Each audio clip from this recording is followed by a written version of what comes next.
I haven't done this in a really long time.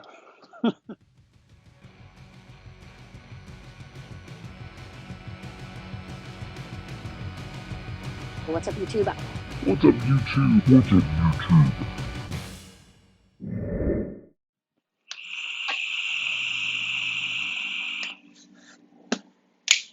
What's up, YouTube? I'm Rugly Juice Recipes. Welcome to another fun and fabulous episode of Tuesday Reviews Day, the show where I randomly review all of the flavors, one of hundreds of flavors.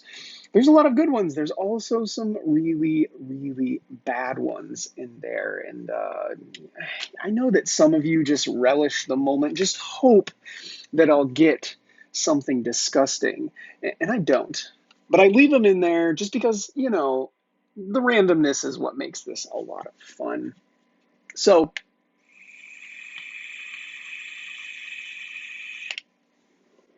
you know, same routine as always. The first thing that I like to do in this show is taste the recipe that we made last time and get some final thoughts on that. So the last flavor that I reviewed was SSA coconut, and that was an extra special one because I hadn't actually single flavor tested SSA coconut. And if I remember correctly, actually I don't remember at all. I don't remember what SSA coconut tasted like, but I do remember that we made a really cool like boysenberry coconut tea with Isai tea by Flavora, SSA coconut, and Flavora boysenberry.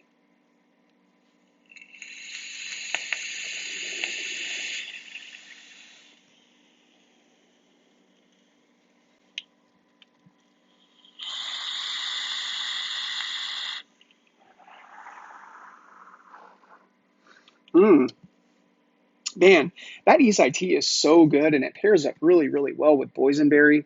It's got a really good like floral green tea note. I think Isai tea is Japanese green tea.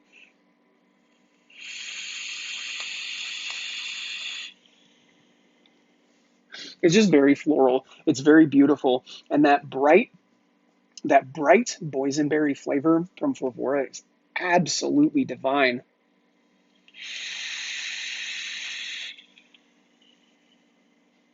Now, SSA coconut is quite bassy.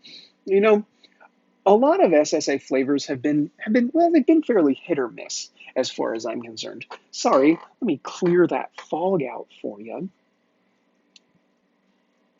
You can taste the coconut in this recipe. It is quite creamy.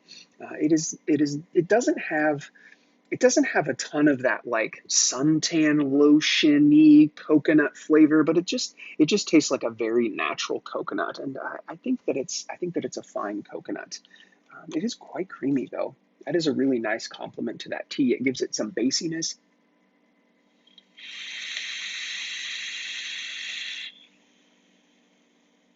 That's a really good recipe. I think Kitty would like that one a lot. She likes tea vapes.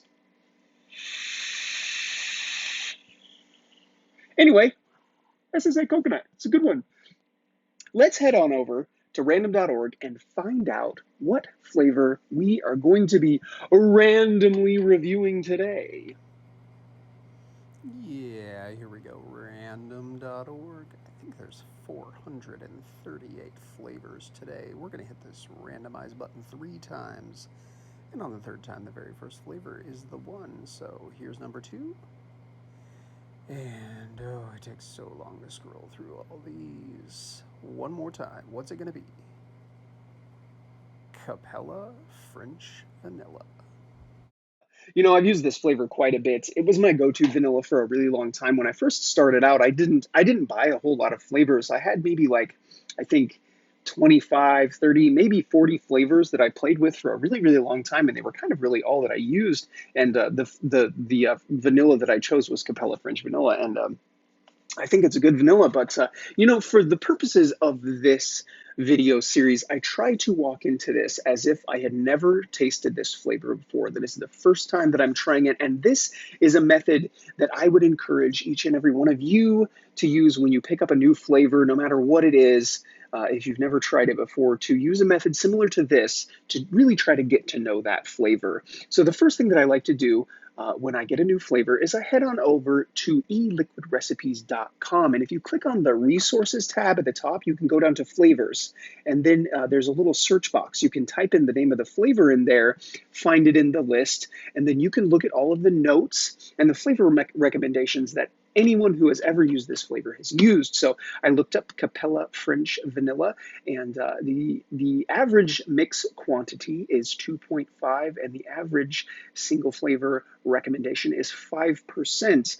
One person said it is a rich bakery vanilla.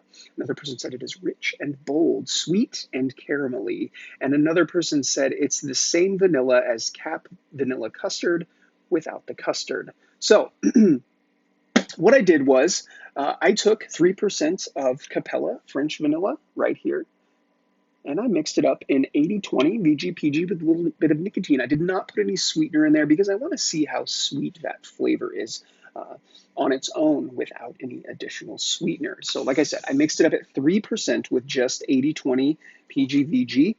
And now I'm going to taste this flavor, and we're going to see what Capella French Vanilla tastes like.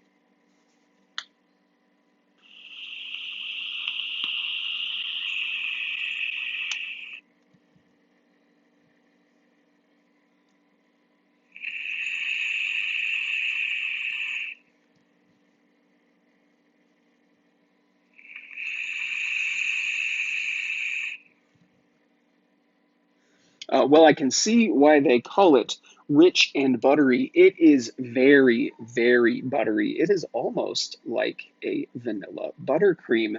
It doesn't have any dairy note, but it does have some of that thick mouthfeel that you would expect from a dairy flavor.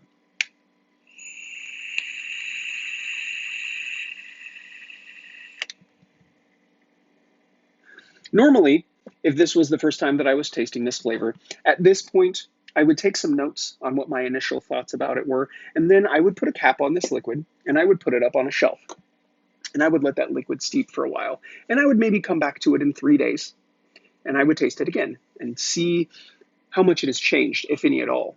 And then after that, I would, I would take some notes again after 3 days. And then after that, I would put it back up on a shelf, and I would wait an additional 4 days. So 7 days after mixing it, I would try it a third time. So I tried it immediately, tried it after 3 days, tried it after 7 days. Same process. I'm going to taste it, see if it's changed at all, write down my thoughts on it.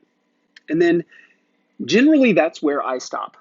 After 1 week, I feel like most flavors have started to bloom. There are some flavors that are going to take a little bit more time before they reach their maximum potential, but most flavors after about a week have really started to bloom, and you really kind of get a sense of what that flavor is going to taste like as it steeps. Like I said, there are a lot of flavors like some tobaccos, some bakery notes that take a bit longer than that to steep, but a week is good enough for me. I want to vape my liquid. I don't want to have to wait forever.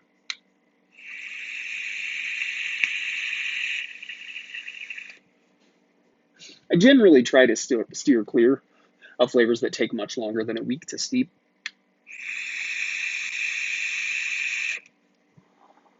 Who has time for that anyway? Okay, so we tried 3% of Capella French vanilla. Now, we're going to make a recipe with Capella French vanilla.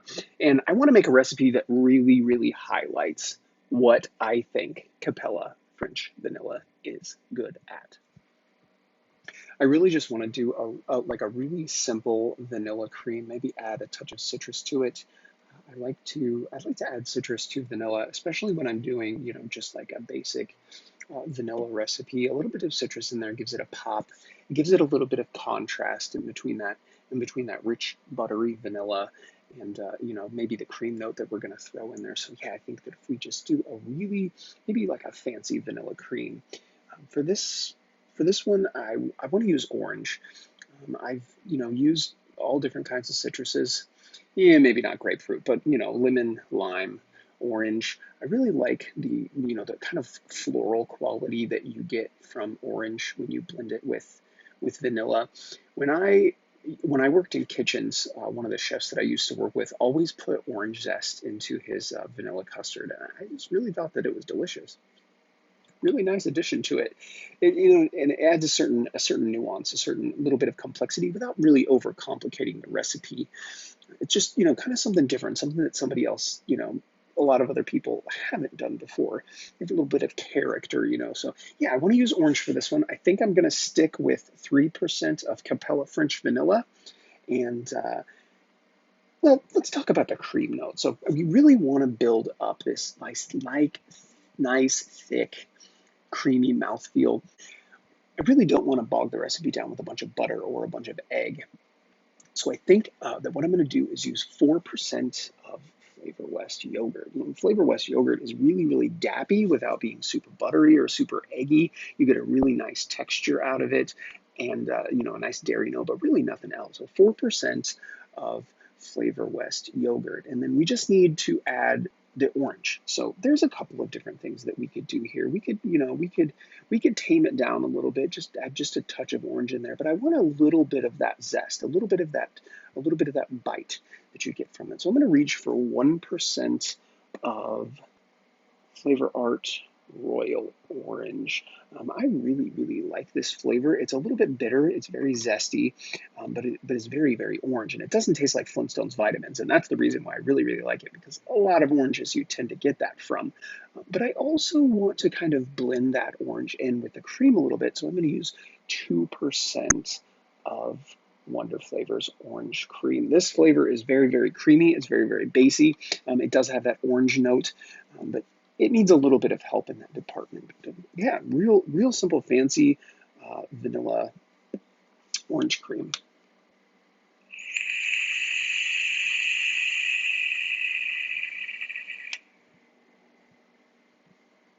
And it is really kind of just a celebration of that Capella French vanilla. It's by far the most forward flavor that's in this recipe, and then that orange just gives it, just a little bit of je ne sais quoi, something else, something different.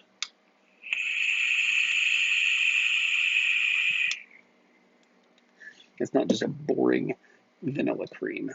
I think if you wanted to take it even a step further, you could probably add like a darker, spicier vanilla to it, or maybe even lean into the custard a little bit. You could add that egg if you wanted to. I would probably think about cutting the Flavor West yogurt at that point, because you might get a little bit too dappy with that, but it's kind of just something that you would have to play with. I think that this is a wonderful vanilla cream.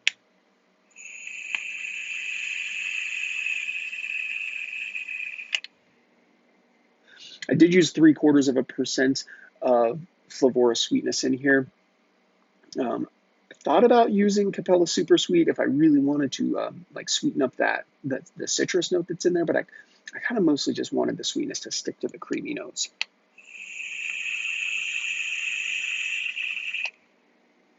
Really keep that French vanilla on the top. That flavor is, it's got a medium sweetness on its own. So yeah, fancy French vanilla cream. What do we think about Capella French vanilla? Well, you know what?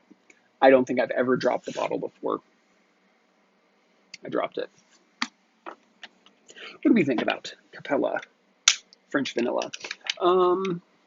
It's good. It's still a good vanilla. It still holds up. I think that there's better vanillas now, but if I wanted a good French vanilla, to work in bakeries or creams specifically, I think that Capella French vanilla is a fine choice.